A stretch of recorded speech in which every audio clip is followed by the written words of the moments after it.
Hey everyone, welcome back to another video from Crazy Gamer. Today in this episode we are going to be learning how to change the hit effect color in Delta Force. If you want to customize your gameplay visual and make it easier to spot hits during battles, then here is how you can do it.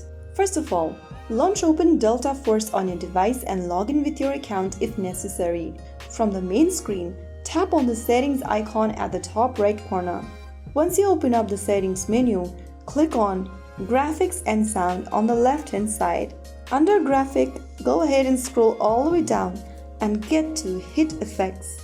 Under Hit Effects, you will see multiple color options. Select the color from the color palette below and you will then be able to change the hit effect color in the game. After you are done, you can get back to the home page and then start a game to see your new hit effect color in action. That's how you can change the hit effect color in Delta Force.